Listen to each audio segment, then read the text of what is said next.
Hey, so Wario, right? Everyone knows his deal: greedy, self-serving, rotten to the core. Constantly acting on a jealous, spiteful obsession with Mario, well liked for his humor and gruff personality. But what if I told you this guy was actually capable of being an open-hearted man and reliable friend, with a lot more going on under the hood than you thought? Get out of here! Now, first and foremost, if I'm going to talk about the depths of Wario's character, and yes, I'm completely fucking serious, we're going to have to dive into what Wario isn't first. Namely, what the fuck this thing in Smash Bros. Is. And no, not the biker outfit. WarioWare is an important pillar of Wario's identity, and I'm not some plumber purist intent on taking that away from him. My problem is one with a bit more nuance. Simply put, the way Wario is represented in Smash Bros. Doesn't do his actual character justice. Now, once again, it's not entirely WarioWare's fault. The issue isn't solely because of a lack of Wario Land moves, though that might have alleviated the issue a little, but rather because the moves he does have are all designed with the intent to get across what WarioWare is as a video game, more so than to accurately portray Wario as a person. Now, I understand why Sakurai did this and begrudgingly accept it. The biting can suit Wario's gluttony, and it's technically from Wario World, which is my baby, so that's fine.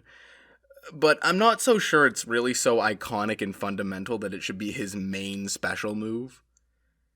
But whatever. Farting, sure, hilarious. Even his normals generally have some sense of the right idea, or at least something that's understandable. This makes sense. Most of the individual moves are perfectly acceptable in a vacuum, but it's in the overall presentation where Wario comes off as just wrong. It gets to a point where you've got Wario crawling around on all fours like some kind of bestial freak of nature, gnawing and inflating, and just constantly behaving like a hyperactive child, which is far from how his actual personality should be portrayed.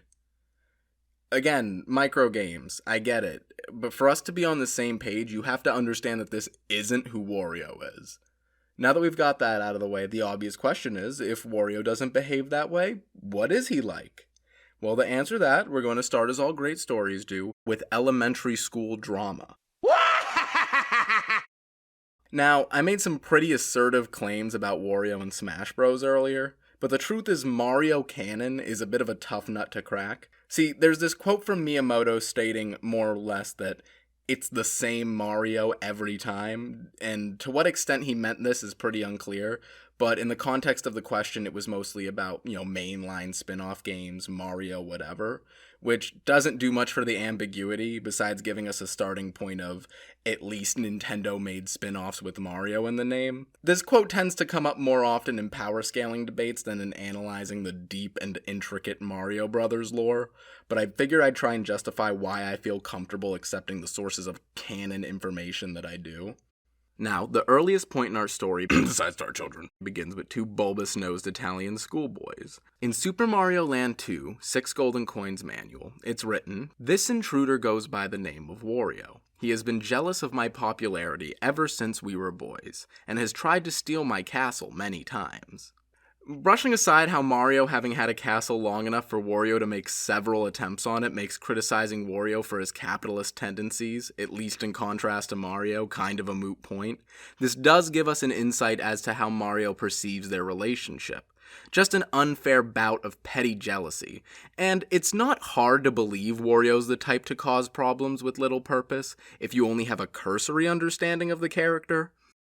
However, if we look into other official Nintendo distributed material, such as Nintendo Power's Mario vs. Wario, we find something depicting both sides of the story. Mario remembers their childhood as the two mutually getting into trouble together, but Wario recalls what can only be described as total ambivalence to Wario's suffering on Mario's part at best, and outright bullying him at worst. Even during their short-lived reconciliation when they finally meet up, Mario doesn't even apologize. This motherfucker just tells him it's been 20 years, so get over your trauma, asshole! Wimp! Oh, and then he bullies Wario the exact same way he did when they were kids. Hell, he even admits this shit was premeditated adult bullying. That's the thing about Mario's character. And this isn't fucking game theory, I'm not MatPat. But it's undeniable that Mario definitely whipped a sapient ape in front of his child repeatedly while intentionally keeping them separated. Still, I'd say he's not the man he was back then, much less the child he was when Wario knew him. As far as I can get a read on the situation, at the time of Mario Land 2, Wario probably wasn't aware of Mario's recent selfless acts of heroism, instead likely seeing Mario being gifted a castle for his efforts as him simply continuing to reap the rewards of his natural charisma and continued popularity. I'm not saying he's in the right for his violent takeover of the countryside, I'm just saying that he probably had good reasons to think Mario was a prick who deserved it. You might also note that, after Mario Land 2, Wario is never once again the main antagonist of an adventure. He's probably reached a point where he's like, well, I fucking hate this guy still, but he's not a completely abhorrent person, so I won't keep trying to destroy his entire life. You know? That said, the picture Nintendo paints for me is that Mario won't admit that he used to constantly bully and belittle Wario during their childhood. Like, there's official profiles and shit that say things like, self-proclaimed childhood friend, or my favorite, he claims to have known Mario since childhood, but who can tell if that's true? What? Fucking Mario! Mario can tell if that's true! What, so Wario is just claiming they grew up together, and Mario refuses to confirm or deny it? Why would he do that if he didn't have something he felt he needed to hide, but also wanted to avoid lying? So, Mario's poisoned his cast's opinion of Wario, producing a rather lopsided view of the figure he is. Wario wasn't doing himself any favors by holding resentment for the viewpoint character of these stories, but this rivalry isn't all there is in the world, and somewhere out there is a place we can get a more honest look at how Wario behaves among his peers. Beautiful! We see him having applied his best mental assets to do what every successful criminal trying to avoid being assaulted for their misdeeds does. Start a business. I never said the man was perfect. Still, no man is an island, and here we find the people Wario seems to truly consider friends. That's not me reading into some off-kilter lines he dispenses once or twice or something either. WarioWare material repeatedly states that his employees are also by and large his friends. Not just casually his pals either, like Jimmy T says the two go way back. Dribble and Spitz allegedly taught him how to drive, and Mona seems to genuinely admire and respect him for his best traits and fashion sense.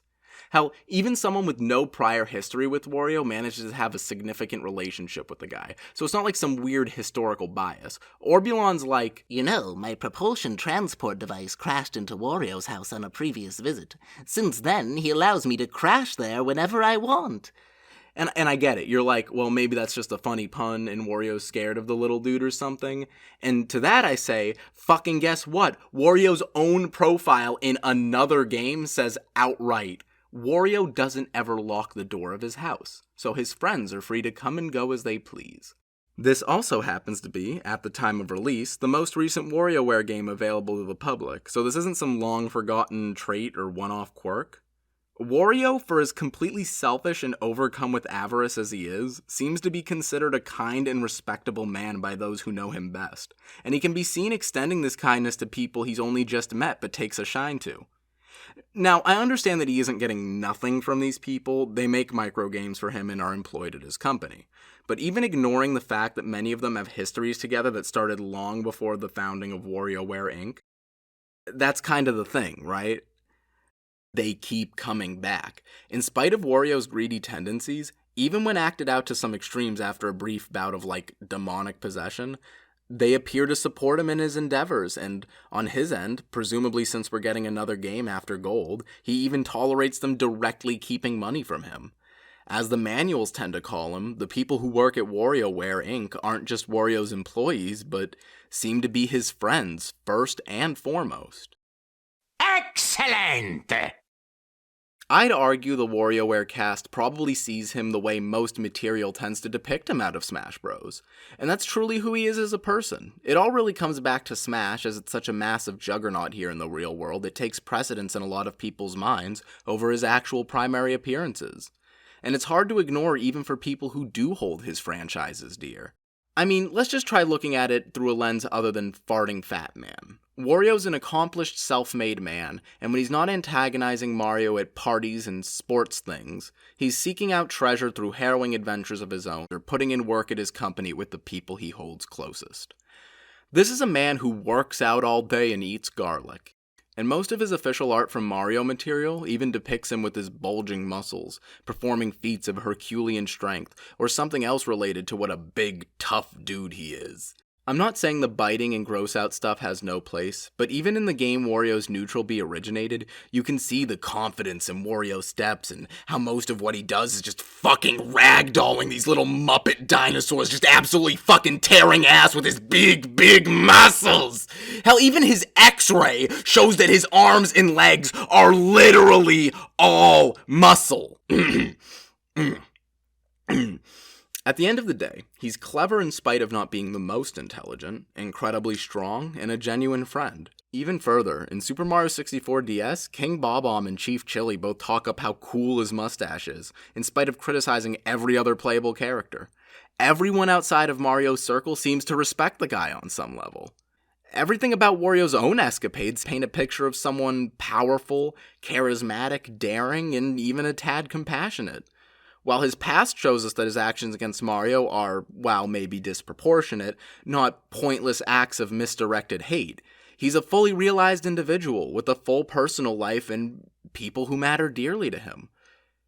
Speaking of, Waluigi doesn't appear in WarioWare, and it's possible to read this as them not being genuine friends, but instead just acquaintances who share a mutual distaste for the Mario Brothers. While statements on their relationship are contradictory and infrequent, the most notable comes from an admittedly dubious, but close to the character source. Voice actor of both characters, Charles Martinet, who states, "You know something? I don't actually know if they're brothers or not. I don't think so.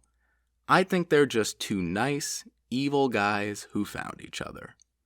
Happy Pride." What, so Mario's poisoned his